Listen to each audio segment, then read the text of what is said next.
뉴욕시립대, 뉴욕주립대 총장들이 뉴욕주 2023-2024 회계년도 예산안에서 추진 중인 등록금 3% 인상을 지지한다고 밝혔습니다. 뉴저지 주정부가 오는 7월 1일부터 시작되는 2023-2024 회계년도 예비행정 예산안을 발표했습니다.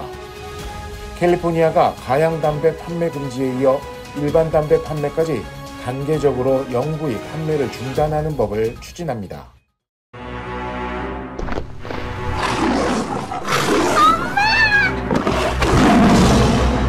메리 안 돼!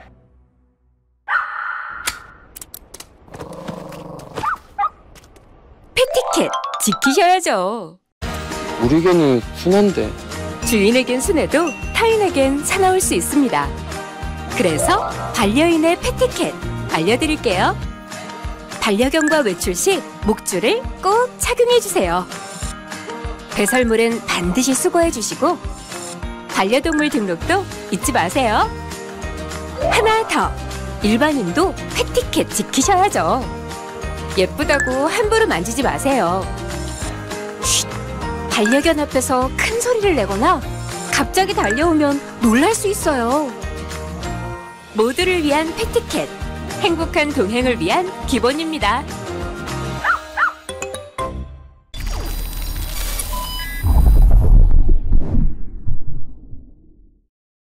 뉴욕시립대, 뉴욕주립대 총장들이 뉴욕주 2023-2024 회계년도 예산안에서 추진 중인 등록금 3% 인상안을 지지한다고 밝혔습니다. 총장들은 뉴욕주의 공립고등교육과 타주 공립고등교육 시스템을 비교할 때 뉴욕주가 얼마나 저렴한지 알 수 있다며 등록금 인상은 안정적인 캠퍼스 운영에 필요하다고 주장했습니다. 앞서 지난 1월 캐시 호컬 뉴욕주지사는 신년 연설에서 뉴욕시립대와 주립대 등록금 인상률을 고등교육 물가지수 상승률과 3% 인상률 중 낮은 쪽으로 채택하기를 제안한다고 밝힌 바 있습니다. 지난해 HEPI 상승률은 5.2%에 달하기 때문에 결국 등록금 인상률은 3%로 결정될 가능성이 큰 상태입니다. 현재 뉴욕시립대학의 등록금은 연 $7,070, 주립대학 시스템 내 커뮤니티 칼리지 등록금은 $5,130입니다.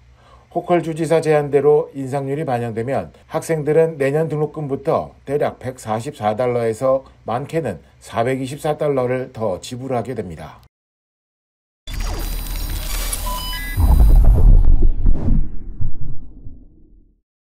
뉴저지 주정부가 오는 7월 1일부터 시작되는 2023-2024 회계년도 예비행정 예산안을 발표했습니다. 필 머피 주지사는 트렌튼 주의사당에서 열린 차기 회계연도 주정부 행정예산안 발표에서 주정부 부서 업무 개선, 주택소유주와 세입자 지원 프로그램 재시행, 교육 부문 지원 확대, 주공무원 연금 개혁, 뉴저지 트랜짓 요금 인상 억제를 위한 예산 지원 등을 추진하겠다고 밝혔습니다. 올 회계년도에 처음으로 실시되었던 주택소유자 및 세입자 지원 프로그램, 일명 앵커 프로그램을 다음 회계연도에서도 실시하기로 했습니다. 혜택 규모는 1차 연도와 마찬가지로 주택 소유주에게는 연수입에 따라 $1,500에서 $2,500 세금 환급, 세입자에게는 $450 지원금을 주는 것으로 예산 규모는 $20억 이상이 지원됩니다.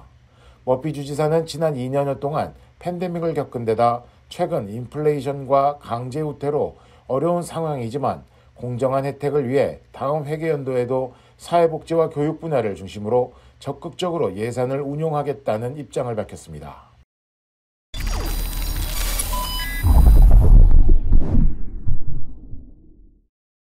캘리포니아가 가양담배 판매 금지에 이어 일반 담배 판매까지 단계적으로 영구히 판매를 중단하는 법을 추진합니다.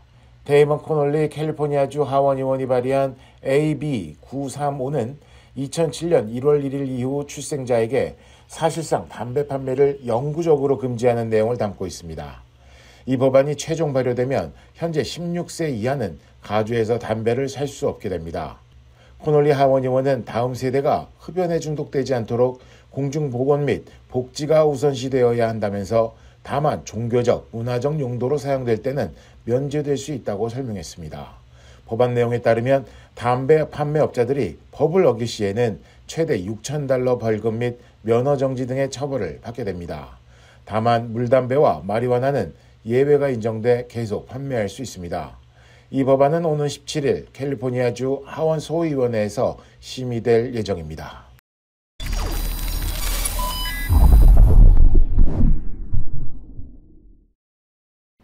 캘리포니아주의 코로나 비상사태가 오늘부로 종료됐습니다. 비상사태가 선포된 지 3년 만의 일입니다. 캘리포니아주 개빈 뉴섬 주지사는 오늘 비상사태를 공식 종료한다고 밝혔습니다. 비상사태 종료로 검사와 백신 접종 등 주정부 차원의 지원도 대폭 축소되는데 연방정부 차원의 인도적인 지원은 유지됩니다. 주정부 식료품 지원 프로그램인 칼프레시에 대한 지원도 축소됩니다. 팬데믹 기간에 지급되던 추가 지원금이 다음 달 중 끊기는데 금액은 $160 상당입니다. 코로나 비상사태는 확진자 급증으로 의료 붕괴 사태가 예고되며 지난 2020년 3월 4일 선포됐습니다. 비상사태가 종료된다고 해서 팬데믹 사태가 종식됐다고 보긴 이릅니다. 지난 일주일간 코로나19 일일 확진자는 600명에서 1,700명 사이를 오갔고 사망자도 적게는 하루 8명부터 많게는 18명까지 나왔기 때문입니다. 앞으로 외국인이나 해외에 장기 체류 중인 해외 영주권자들은 한국 내 건강보험 이용이 제한됩니다. 한국보건복지부는 건강보험정책심의위원회를 열고 인구 고령화에 따른 건강보험 재정 악화를 막기 위한 방안들을 확정했습니다. 이 가운데 외국인이나 영주권자 관련 항목을 살펴보면 외국인 피부양자의 경우 외국인 지역가입자와 마찬가지로 체류기간 6개월 요건이 도입됩니다. 현재 외국인 피부양자는 한국 입국 즉시 의료 이용이 가능하지만 앞으로는 필수 체류 기간을 규정해 의료 목적의 입국을 방지하겠다는 겁니다.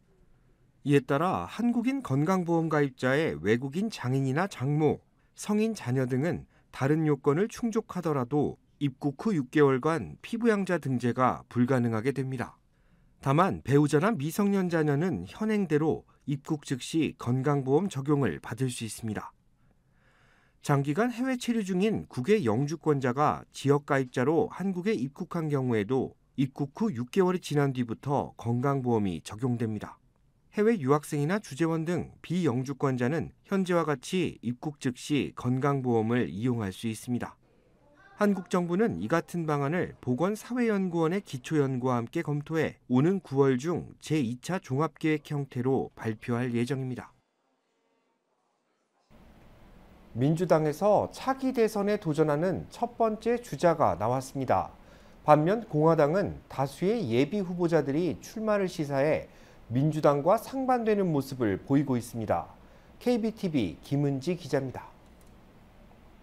2024년 대선을 앞두고 세계적인 자기계발서 작가이자 안티백서로 알려진 마리안 윌리엄슨이 대선 출마를 선언했습니다. 윌리엄슨은 지난 24일 자신의 지지자들에게 보낸 이메일을 통해 화제에 오르려고 나 자신을 내던지는 게 아니다. 우리 역사의 비정상적인 한 장을 마무리하고 새로운 시작을 열기 위해 대통령직에 도전하겠다고 선언했습니다.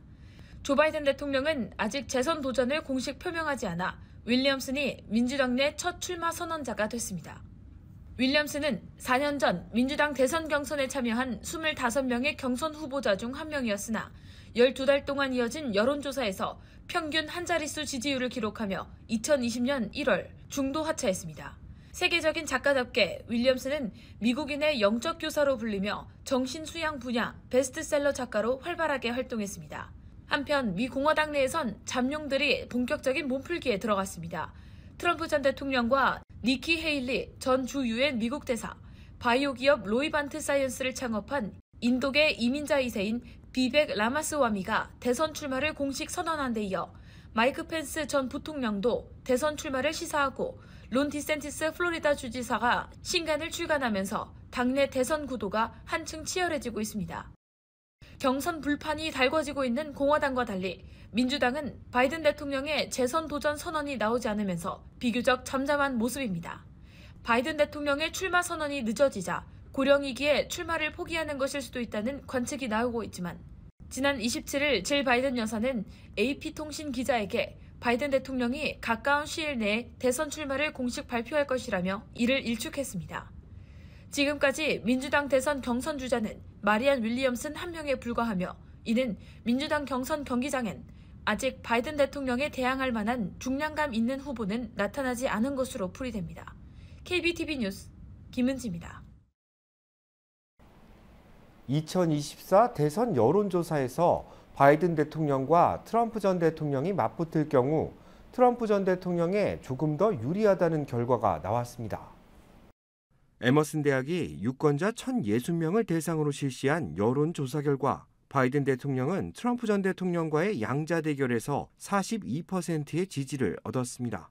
트럼프 전 대통령은 46%로 4%포인트 앞섰습니다. 지난달 같은 조사 때보다는 1%포인트 차이가 더 벌어진 것입니다.